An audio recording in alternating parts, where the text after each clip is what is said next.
Today, we're getting an army ready from start to finish in a single weekend. Welcome to the Army of the Dead project. I got my hands on an old metal King of the Dead from eBay. But that meant that I was missing the heralds, which are new to the new kit.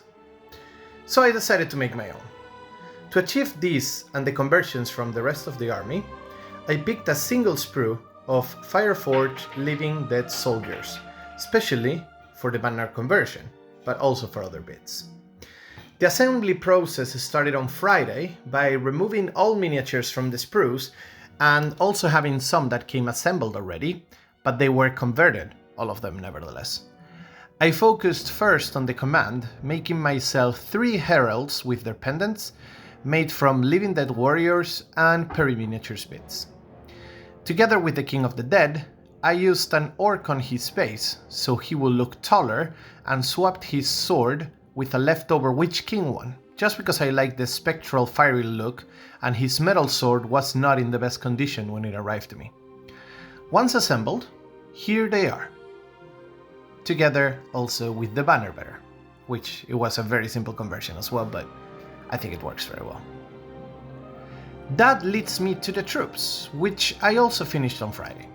I started by saving 9 of them for a future project and video, and got to work with the rest. I was left with 36 total soldiers, which I divided evenly on the 4 different equipment options: sword, sword and shield, spear, and spear and shield, so I got 9 of each. The goal here was to make them all as unique as possible while keeping with the overall aesthetic, and use the Fireforged bits here and there for variety. I even made one with a warhorn, which is not an option for the troops, but I thought it looked cool. Since I gave him a shield as well, I guess it shouldn't be a problem to field it and just use it as a normal soldier. I also saved the 6 bodies that the Fireforged miniatures give me, so I didn't use them in this project, and I have saved them for later, for a different and future video that will come eventually. But I thought that it fit another's aesthetic better than these ones.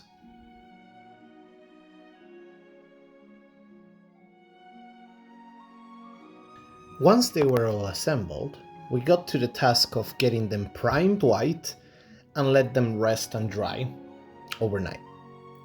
On Saturday morning, I started with the next steps of the process. First by using some Vallejo earth texture diorama effects on the base and letting it dry completely. Once that was done, just a couple of hours later, I started with the painting, starting with some light metal color on all the weapons, armor, and chainmail, and for that I used some Vallejo silver model color, before going in with the undisputed MVP of this project, the Citadel Biel-Tan Green shade, all over the miniature, helping the paint get to all recesses and letting it dry fully before the next step. The texture of this shade allows to very easily push it into all the details and letting it dry in the places that you want it to be darker. So just with a little help with your brush after you have applied the whole thing, it becomes super uniform, and gravity does the rest. Later that same day, just to make sure I waited a couple hours, I took a big brush and with a mixture of white and a very light gray, I used again Vallejo neutral gray for this, together with ivory, I dry brushed the whole miniature overall, focusing on the raised areas and on the top of the miniatures. Everything was done in downstrokes, so it will look similar to how they looked in the movies and kind of simulating how light will affect them, leaving the bottom areas darker than the top ones. Once this was done, I started basing them as usual, applied a coat of matte varnish spray, and here they are. First, the command, with the King of the Dead, the banner, and his heralds. The only difference in painting here was to add some red details to the king to break with the color scheme before applying the shade and the dry brush. I also focused on painting the orc in the base, just how I did in the other orcs in my other videos, and that was about it.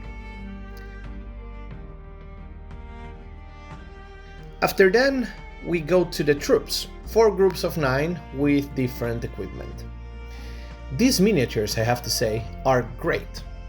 They have a lot of detail and they do allow to paint them like I did in a very fast manner, which at the same time gives great results. I never had these kits before and this is my first experience with them, so I am extremely happy with how they turn out.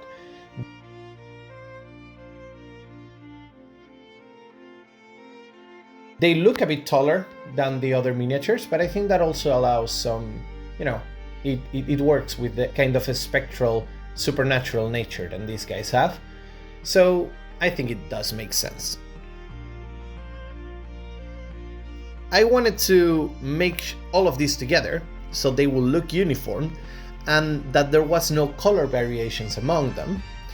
And I think we have achieved that with ease.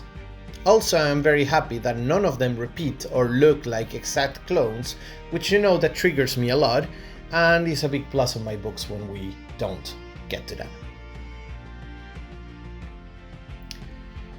As I was saying, I never had these miniatures when I was a kid, and I always wanted to have them. At the end of the day, their arrival on the Pelennor fields is extremely iconic, and I always wanted to recreate that. The biggest problem was that most of the miniatures then were metal and very hard to find. But now with eBay, I finally got my hands on a lot of them, and I managed to fulfill this dream I had of having these dudes. If anyone wants to do something like this, I strongly recommend you to look for Pelennor Field starter sets, and there's people that just sell these ones individually on sprue or already assembled, but the conversion process even when they're assembled is super simple, so I would go for those. It's much cheaper than buying the kit brand new.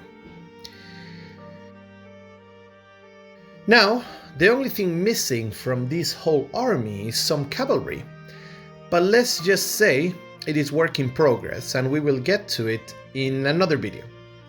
Until then, we will work in some other projects. As you can see here in this final shot, here they are all together with the 3 hunters, ready to arrive on the docks of Harlond and free the White City. I hope that you guys have enjoyed this video, this journey, and maybe I do help you as inspiration in this matter. Let me know what you think in the comments, like and subscribe if you haven't already, and let me please know if you have any suggestions of things I should work on in the next videos. I will see you next week with something else, but until then, thank you for watching, cheers!